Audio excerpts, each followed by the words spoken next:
saudara yang sedang beribadah melalui live streaming. Saya percaya kasih setia Tuhan, kemurahan Tuhan, kebajikan Tuhan senantiasa mengikuti kita dan menyertai kita dari sekarang dan sampai selama-lamanya. Minggu ini adalah minggu pencurahan Roh Kudus. Kami bersyukur Tuhan selalu baik. Dia naik ke atas surga dan mengaruniakan Roh Kudus kepada kita untuk menolong, memimpin, dan menghibur kita ketika kita dalam kesesatan. Mari kita mengangkat pujian penyembahan kita sebagai tanda ucapan syukur kita kepada Tuhan yang begitu baik kepada kita, yang mati karena kita, yang telah menyelamatkan kita.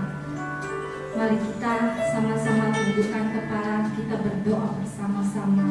Kita mengundang Allah Roh Kudus hadir di tengah-tengah kita. Selamat pagi Bapa, selamat pagi Yesus, selamat pagi Roh Kudus. Kami mengucap syukur ya Bapa, pada pagi hari ini kami boleh ada sebagaimana kami ada Tuhan. Bukan semua karena kuat dan gagah kami ya Tuhan, tapi oleh karena anugerah yang telah Engkau berikan kepada kami, sehingga Engkau mati di kayu salib ya Tuhan. Engkau mengaruniakan ya Tuhan Roh Kudus untuk menemani kita ya Tuhan. Kami bersyukur dengan apa kami dapat membalas setiap kebaikan yang Engkau berikan kepada kami. Hanya dengan pujian dan penyembahan hanya kepadamu ya Tuhan. Hanya Engkaulah Raja kami ya Tuhan. Hanya Engkaulah Tuhan kami dari segala Tuhan. Kami mau menaikkan setiap pujian dan ucapan syukur kami kepadamu hanya di dalam namamu Yesus Kristus. Amin. Mari kita angkat pujian kami. Kami bersyukur Allah Roh Kudus hadir di tengah-tengah kami.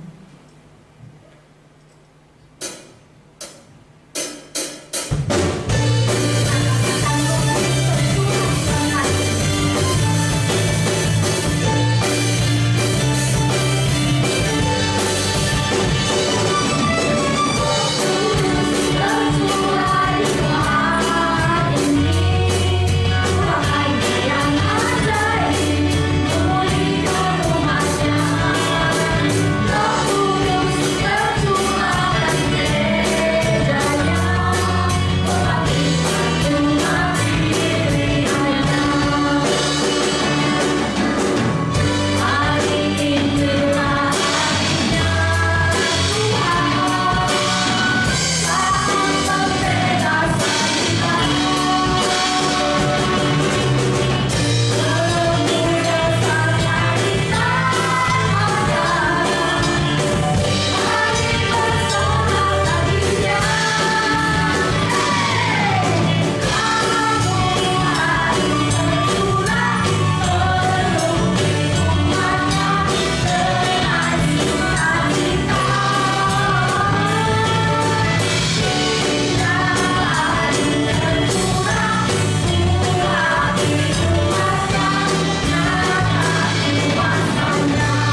setiap kesesakan kami.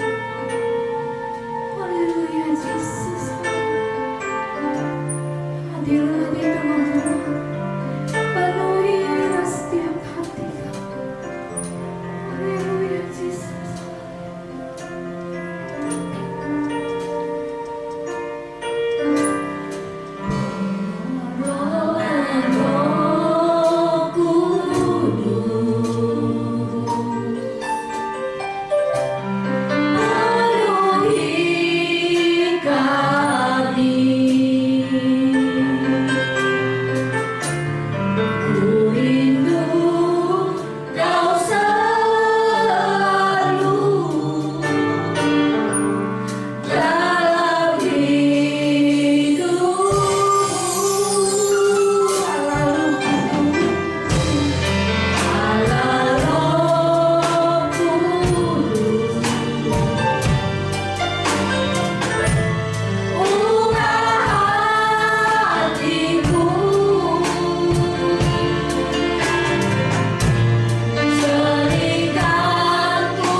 hadir di setiap hidup kami.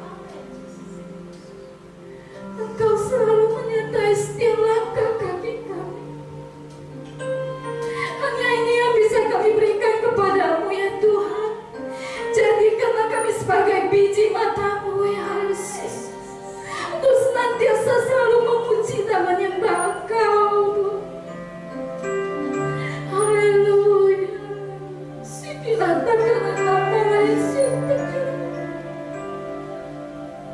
Mari kita sama-sama naikkan kembali, ku sembah Engkau Tuhan, karena Engkau Allah yang kudus. Engkau kudus, kudus, kudus Allah.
Mari kita persiapkan hati kita untuk menyambut kebenaran firman Tuhan. Kita berdoa.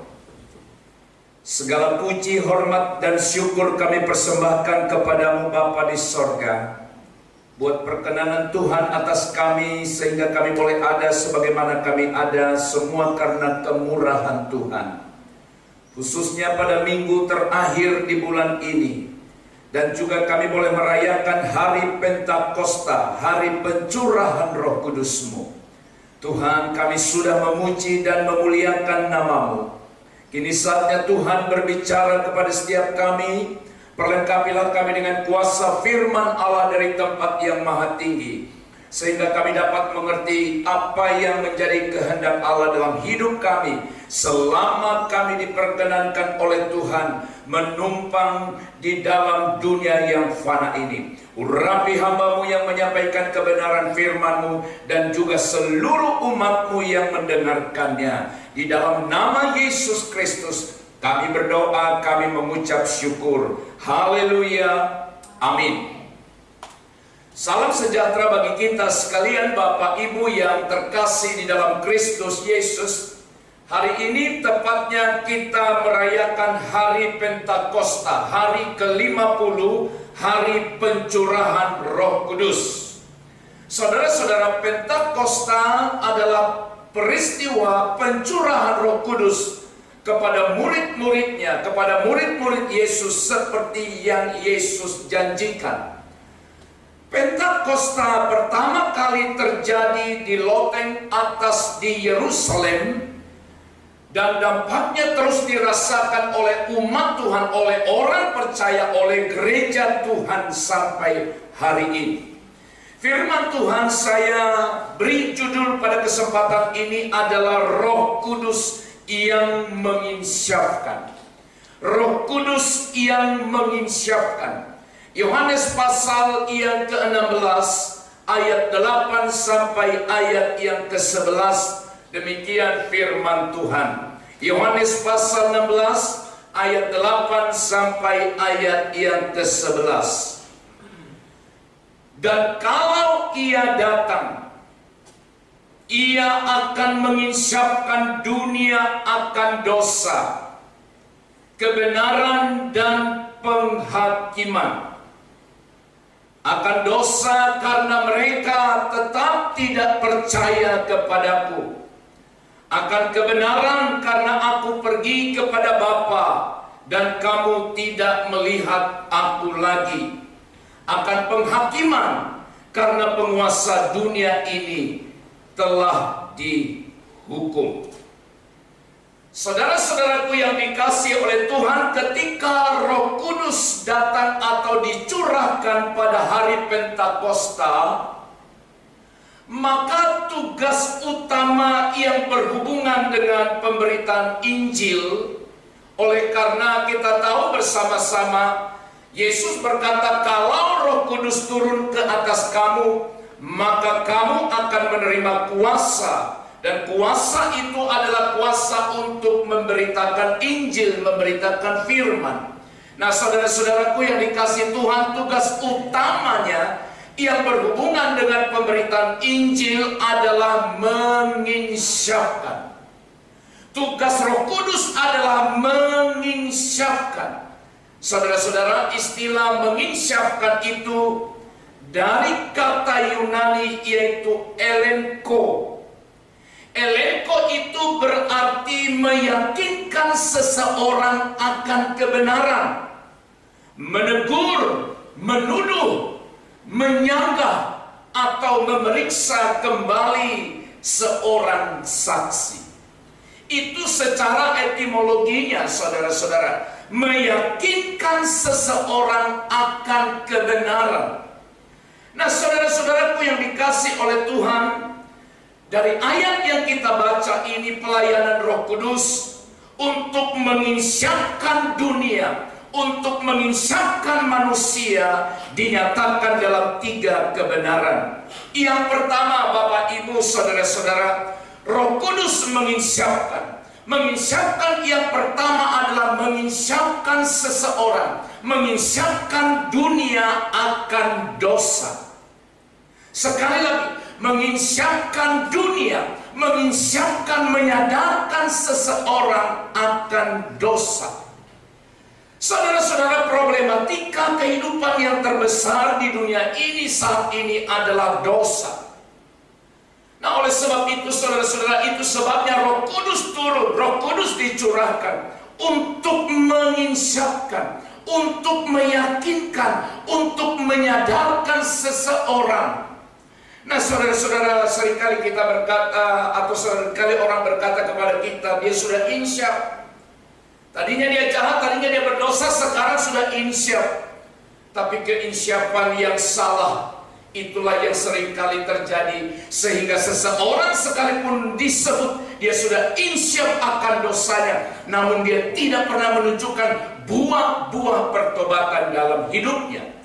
Saudara-saudara, keinsyapan akan dosa yang salah itu bukan semata-mata hati nurani yang merasa tertuduh atau merasa malu atas dosa. Saya ulang. Keinsyapan akan dosa yang salah, seseorang disebut insyaf itu belum tentu benar kalau hanya sebatas hati nuraninya merasa tertuduh atau merasa malu oleh karena dia berbuat dosa. Sampai di sini belum benar, sampai di sini belum tepat, walaupun sudah mengarah kepada yang benar. Yang kedua, saudara-saudara, keinsyapan akan dosa yang salah bukanlah rasa gentar atau rasa gelisah akan adanya hukuman. Kalau kita baru mau bertobat, insyaf akan dosa kita, karena kita ingat akan adanya dosa, akan adanya hukuman kelak yang akan Tuhan berikan. Kalau hanya sebatas itu, belum sampai kepada keinsyapan yang benar. Saudara-saudaraku yang dikasihi oleh Tuhan, menjadi insyaf berarti dia punya perasaan merasa jijik akan dosa itu. Ini yang namanya insyaf. Sepenuhnya merasa jijik akan dosa. Masih ingatkah Bapak Ibu Saudara, ketika Yusuf diperhadapkan dengan godaan istri Potifar, dia berkata, bagaimana mungkin aku bisa melakukan dosa sebesar ini di hadapan Allah. Nah saudara-saudara, dia merasa jijik, dia merasa tidak nyaman dengan tindakan berdosa di hadapan Allah. Saudara-saudara, menjadi insyaf juga di mana seseorang mengalami betapa kejinya dosa itu. Saya mau tekankan yang pertama ini lebih sungguh-sungguh hari ini. Saudara-saudara, kita harus merasa, harus mengingat, harus memahami bahwa konsekuensi dari dosa itu sangat mengerikan. Konsekuensi dari dosa yang dilakukan oleh manusia di hadapan Allah itu sangat mengerikan, saudara-saudara. Makanya seseorang menjadi insyaf, seseorang baru insyaf, yang diinsyafkan oleh Roh Kudus yang pertama adalah ketika ia mengingat betapa dosa itu melecehkan Allah. Tindakan berdosa, tindakan atau perbuatan berdosa yang kita lakukan itu pelecehan kepada Allah, pelecehan hidup kita kepada Allah yang kudus, Allah yang suci. Saudara-saudaraku sekalian yang dikasihi Tuhan, ingat betapa dosa itu melecehkan, itu menghina kedaulatan atau kekudusan Allah. Ketika ia sadar akan murka yang dibangkitkan terhadap jiwanya, maka seharusnya dia berkata no terhadap dosa, tidak terhadap dosa. Saudara-saudaraku yang dikasihi oleh Tuhan, setiap hari, setiap waktu, setiap kita diperhadapkan dengan tindakan berbuat dosa, kita diperhadapkan dengan itu, saudara-saudara. Tapi ketika kita sadar bahwa ketika kita mau melakukan suatu tindakan berdosa, dan itu bagian dari pelecehan hidup kita di hadapan Allah, maka saudaraku yang dikasihi oleh Tuhan, seharusnya kita sadar untuk tidak berbuat dan berbalik kepada dosa itu. Nah, saudara-saudara, kenapa Roh Kudus harus menginsyafkan? Barangkali kita semua sudah pernah menasehati seseorang untuk berbalik, bertobat dari perbuatannya bersalah. Kita sudah menasehati dia berulang-ulang, tetapi dia balik lagi ke sana, kembali lagi ke sana, kembali lagi kepada masalah hidup atau dosa yang dilakukannya. Tapi akan sangat berbeda Bapak Ibu Saudara-saudara. Hanya Roh Tuhan, hanya Roh Kuduslah yang mampu menyadarkan seseorang akan dosa yang dilakukannya. Makanya di hari Pentakosta ini, Bapak Ibu Saudaraku yang dikasihi oleh Tuhan, doa kita, oh Tuhan, insyafkan aku, sadarkan aku bahwa betapa kejinya dosa itu di hadapan Allah. Saudara-saudaraku yang dikasihi oleh Tuhan, Kita harus merasa gelisah juga. Kita harus merasa tidak nyaman juga ketika kita melakukan dosa. Nah, saudara-saudara, saya teringat kepada apa yang dialami oleh dialami oleh Saul. Saul ketika Roh Allah undur daripada dia, Roh Allah meninggalkan Saul, maka apa yang dilakukannya, Bapak Ibu Saudara? Yang dilakukannya adalah melakukan apa yang jahat di mata Tuhan.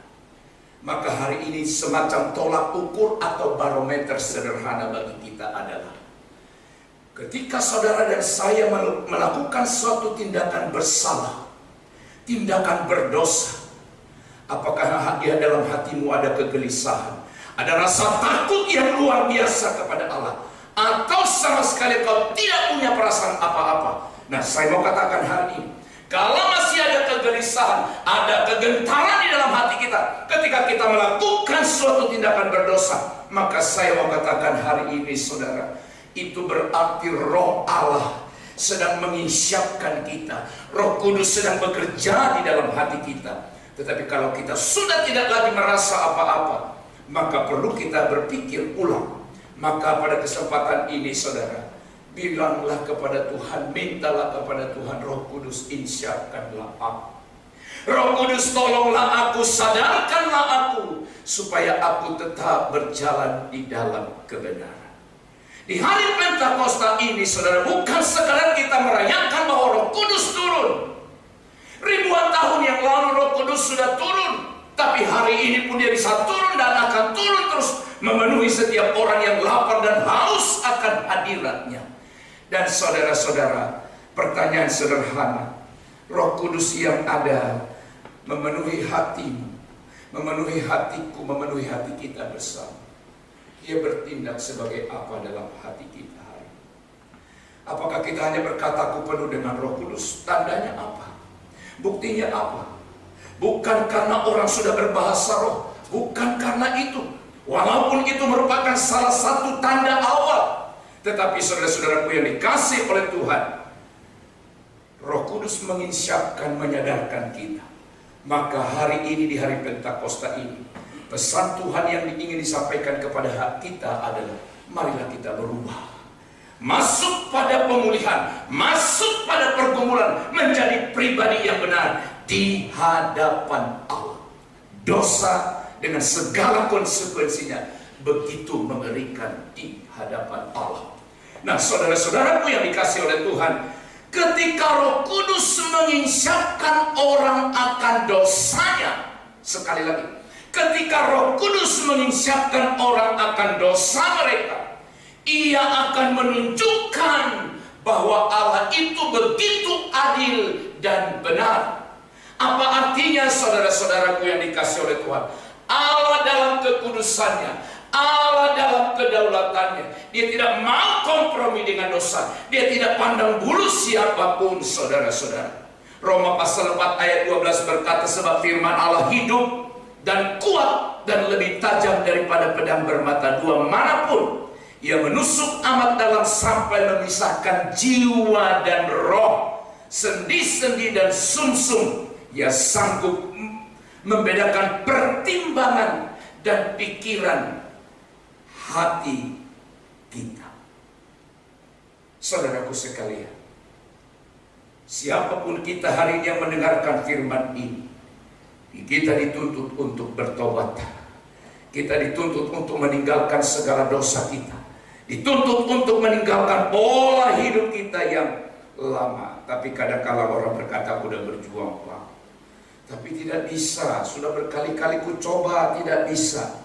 Ya, dengan kekuatan diri kita sendiri memang tidak mudah. Tapi ketika kita percaya dan meminta Roh Kudus menolong kita, maka Tuhan akan memampukan kita. Karena Dialah yang membuat orang insyaf. Dialah yang membuat orang sadar betapa dosa itu adalah sebuah pelecehan di hadapan Allah. Setelah seorang insyaf, ia harus memilih untuk bertobat dengan sungguh-sungguh untuk berbalik kepada Yesus sebagai Tuhan dan Juru Selamat. Bertobat dengan sungguh-sungguh untuk berbalik kepada Yesus sebagai Tuhan dan Juru Selamat. Saudara, Kisah Rasul pasal 2 ayat 37-38 berkata demikian. Ketika mereka mendengar hal itu, hati mereka sangat terharu. Lalu mereka bertanya kepada Petrus, rasul-rasul dan rasul yang lain, apa yang harus kami perbuat, saudara-saudara? 38 jawab Petrus kepada mereka, bertobatlah, dan hendaklah kamu masing-masing memberi dirimu dibaptis dalam nama Yesus Kristus untuk pengampunan dosamu, maka kamu akan menerima karunia Roh Kudus. Beri dirimu dibaptis dalam nama Yesus Kristus untuk pengampunan dosamu, maka kamu akan menerima karunia Roh Kudus. Saudara, inilah kebenaran yang pertama, bahwa Roh Kudus menginsyafkan dunia akan dosa. Kalau saudara dan saya dipenuhi oleh kuasa Roh Kudus, meninggalkan, melepaskan dosa, itu bukan perkara yang sulit bagi kita. Karena kita tahu, ketika aku bertindak, ketika aku berperilaku berdosa, itu bagian daripada tindakan tidak menghormati Tuhan. Yang kedua, Roh Kudus menginsyafkan akan kebenaran. Kenapa seseorang buta akan kebenaran? Tentu yang pertama ada hubungannya, karena dosa. Saudara-saudara, Roh Kudus menginsyafkan orang bahwa Yesus adalah anak Allah yang benar. Yesuslah anak Allah yang benar, telah bangkit dari antara orang mati, dimuliakan oleh Allah, dan kini Tuhan kita naik ke sorga. Dia utus seorang penolong, dia berada di sorga sampai pada kedatangannya yang kedua. Tapi saudara-saudara, betapa banyak orang selalu mendiskusikan mengenai Yesus. Apakah Yesus itu benar-benar Tuhan? Beberapa waktu yang lalu saya melihat ada perdebatan mengenai ketuhanan Yesus. Seorang yang memperdebatkan ketuhanan Yesus berkata, Yesus menjadi Tuhan itu kan hanya merupakan pernyataan seorang rasul, yaitu Paulus, dengan mengutip ayat tertentu. Tentu dia, karena dia tidak percaya kepada Yesus sebagai Tuhan. Nah, saudara-saudaraku yang dikasih oleh Tuhan, Yesus itulah kebenaran. Tapi bagaimana kita bisa insyaf dan sadar bahwa Yesus adalah kebenaran? Kebenaran itu pribadi Yesus, dan kebenaran itu juga adalah firman Allah. Dengarkan baik.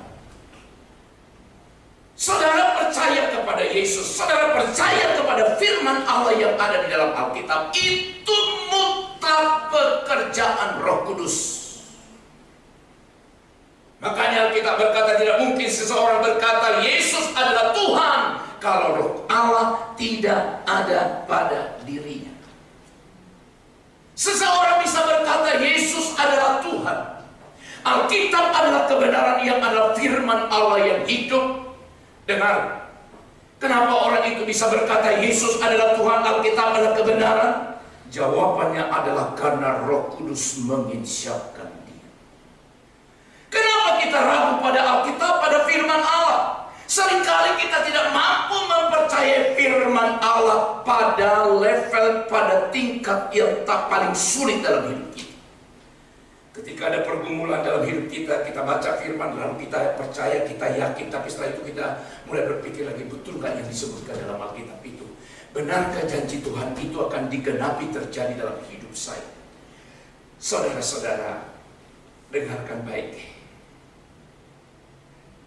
Saya mengajar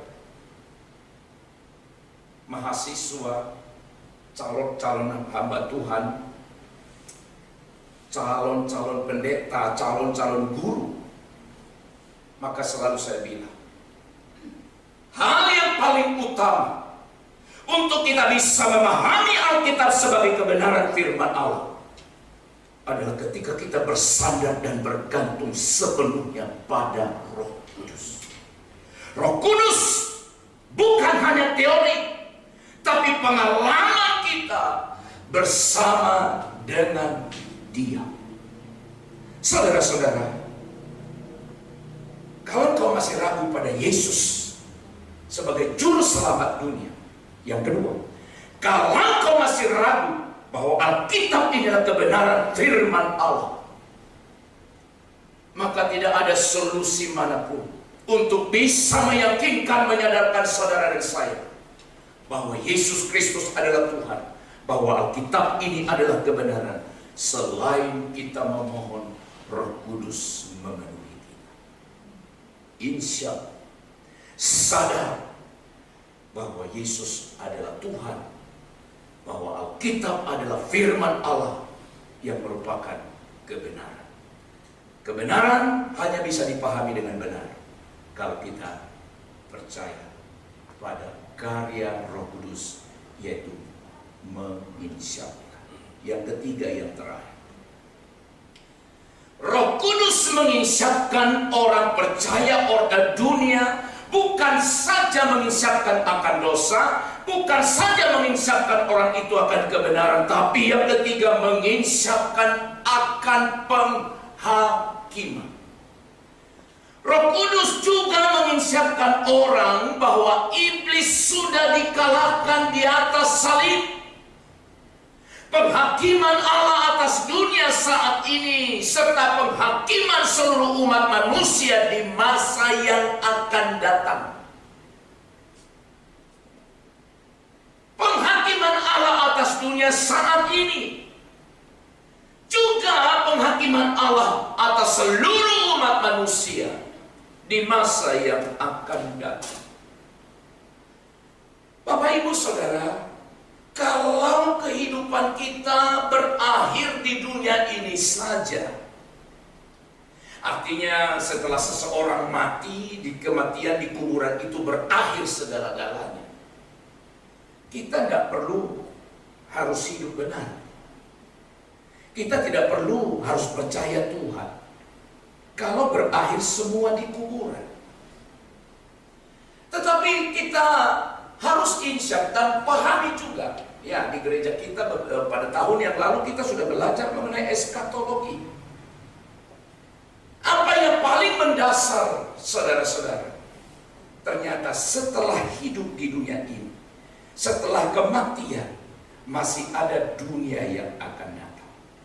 Alkitab berkata Allah akan berdiri sebagai hakim melalui anaknya Yesus Kristus yang akan menghakimi seluruh dunia, seluruh umat manusia di hadapannya.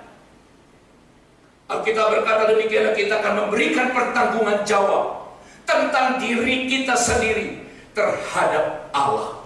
Saudaraku yang dikasihi oleh Tuhan, dengar ini baik-baik. Masih ada penghakiman. Sadari penghakiman yang akan datang itu mengerikan sekali. Kita tidak berhenti di dunia ini. Kalaupun kita mati berhenti di kematian, tidak. Alkitab dengan jelas berkata kepada waktu Yesus datang pada kali yang kedua, kalau masih ada orang yang hidup pada saat itu, dia akan terangkat. Tapi orang yang mati dalam Kristus, dia akan bangkit pada kebangkitan yang pertama. Dan orang yang mati di luar Kristus, dia akan bangkit pada kebangkitan yang kedua untuk menerima penghakiman dan penghukuman. Saudara, lihat ke sana. Ingat itu. Dan supaya kita, ini tiga paket ini sama sebenarnya, maksudnya saling berhubungan. Dosa, kebenaran, dan penghakiman. Saudara-saudara, tiga hal ini begitu prinsip dan penting dalam hidup kita. Tapi ini ketiga-tiganya hanya bisa berubah dengan sempurna dalam hidup kita ketika Roh Kudus berdiam, bertata di dalam diri kita dan berkata, Tuhan, Kau ambil alih seluruh hidupku. Kau ambil alih seluruh hidup. Buatlah aku menjadi orang yang sangat takut untuk berbuat dosa. Buatlah aku menjadi orang yang mencintai kebenaran. Buatlah aku menjadi orang yang mengingat bahwa akan ada penghakiman. Bapak, Ibu, Saudara-saudara, karya Roh Kudus untuk menginsyafkan orang akan dosa, kebenaran dan penghakiman akan dinyatakan dalam semua orang yang dibaptis, dipenuhi dengan Roh Kudus, menjadi orang percaya yang sungguh-sungguh. Oleh sebab itu, di hari Pentakosta ini, saya mau tekankan kepada kita, Roh Kudus pribadi Allah tidak boleh kita hanya sekedar mengetahui dia secara teori, tapi Roh Kudus harus menjadi pribadi di mana kita selalu melekat, mendekat kepada dia. Kita harus berkata, tanpa Roh-Mu aku tidak akan bisa berbuat sesuatu yang baik di hadapan Tuhan. Oleh sebab itu hari ini, seberapa penting pribadi Roh Kudus dalam hidup, seberapa jauh engkau memberikan kebebasan bagi dia untuk beroperasi, untuk mengambil alih, untuk bekerja dalam seluruh kehidupan kita.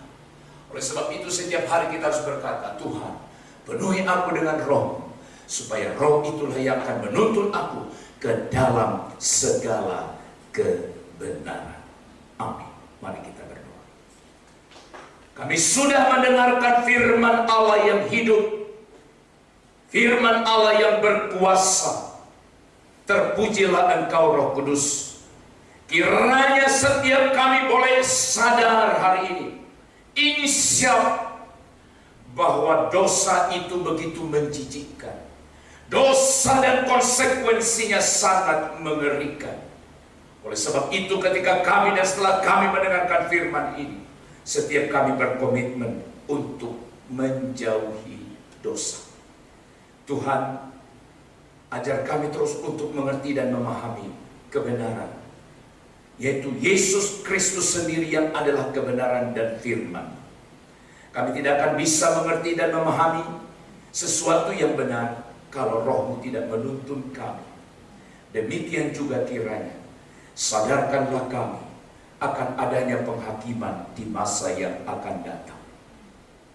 Maka ketika kami sadar akan hal itu, akan membuat kami di saat kehidupan masih berpihak pada kami semakin sungguh-sungguh mengasihi, semakin diberikan hati yang taat dan takut pada Engkau. Terima kasih Bapa, Engkau memberkati semua umat-Mu yang sudah mendengarkan kebenaran ini. Dalam nama Yesus kami berdoa, kami mengucap syukur. Haleluya. Amin.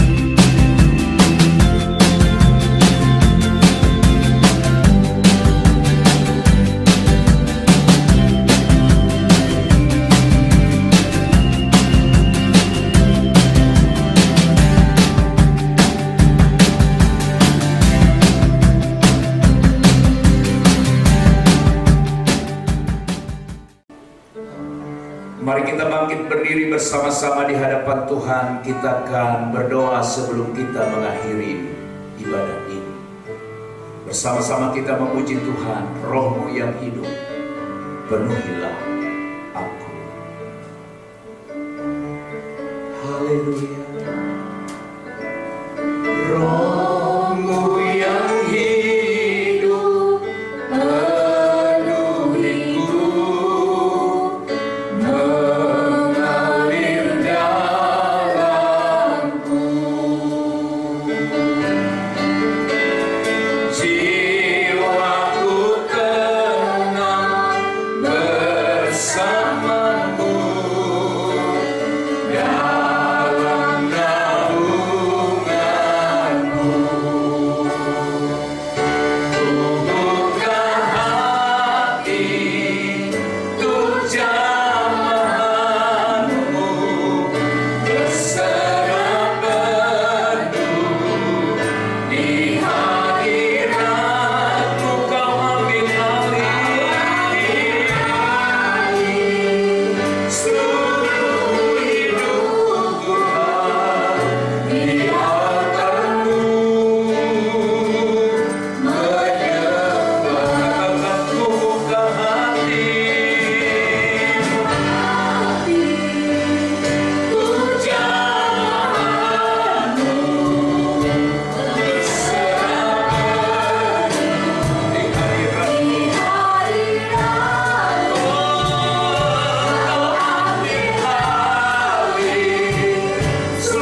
pada ibadah yang luar biasa ini, di mana kami menerima pencurahan Roh Kudus, sehingga Roh Kudus ada pada setiap kami untuk memimpin kami ke dalam seluruh kebenaran. Oleh sebab itu, tuntunlah kami ya Roh Kudus untuk memohon dan berdoa kepadamu. Hari ini kami bersehati, merendahkan hati di hadapan Bapa. Kami berdoa ya Tuhan, buat gerejamu, masa depan pelayanan kami di tempat ini. Engkau yang ambil alih ya Tuhan. Engkau tidak akan pernah membiarkan dan meninggalkan. Kami berdoa untuk umat-Mu dimanapun mereka berada pada saat ini Bapa. Mungkin mereka merasa sendiri, tapi kami memohon Bapa di sorga, Engkau gembala kami yang agung. Jamah mereka, pelihara setiap umat-Mu, domba-domba-Mu yang terhisap di gerejamu, GBI Afia Cemara di tempat ini. Setelah sekian lama kami tidak berjumpa dengan mereka, namun di dalam doa, di dalam roh kami bersama-sama. Berkati mereka Tuhan, sembuhkan yang sakit, kuatkan yang lemah, hiburkan yang susah. Bahkan kalau ada di antara mereka yang sedang berkekurangan, Tuhan bukakan jalan bagi mereka. Kami serahkan seluruh hamba-hamba Tuhan yang melayani di tempat ini. Kami serahkan Ibu Gembala dan seluruh staf penggembalaan di tempat ini. Tuhan memberkati. Biar sama-sama kami terus memikul tanggung jawab yang Tuhan telah berikan kepada kami untuk membawa jiwa kepada Bapa. Kami juga berdoa untuk bangsa dan negara kami.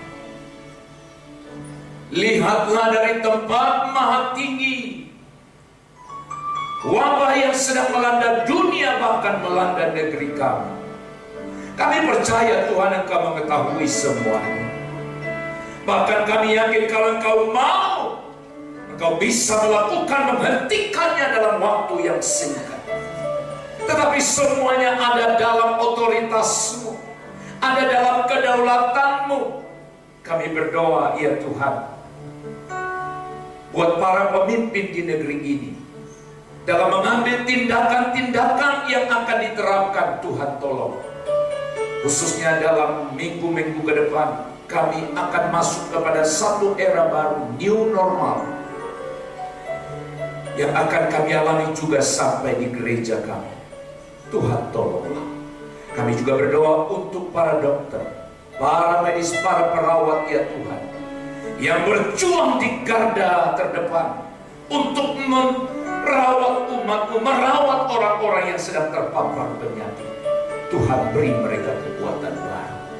Terima kasih Bapa di sorga. Terpujilah nama-Mu. Bapa, kami berdoa untuk kota Medan khususnya, bahkan lingkungan gereja di mana kami tinggal, diberkati oleh Tuhan. Terima kasih Bapa di sorga. Terima kasih Tuhan. Inilah doa kami datang kepadamu. Terpujilah Engkau. Sekarang Bapa di sorga, ulurkan tangan-Mu. Berkati seluruh umat Tuhan dimanapun berada. Bapak Ibu saudara-saudara yang terkasih dalam Tuhan, bukalah mata hatimu, pandanglah kepada Tuhan sumber segala berkat. Pulanglah, terimalah damai dan sejahtera dari Allah Bapa di sorga, kasih karunia Tuhan Yesus Kristus, dan persekutuan Roh Kudus. Itulah kiranya memimpin, menghibur, dan menyertai kamu hari ini, esok, bahkan kekal, sampai selama-lamanya. Maranatha, Tuhan datang kembali. Haleluya, haleluya. Kiranya Tuhan memberkati kami berlimpah-limpah.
memberkati kita sampai berjumpa kembali. Shalom.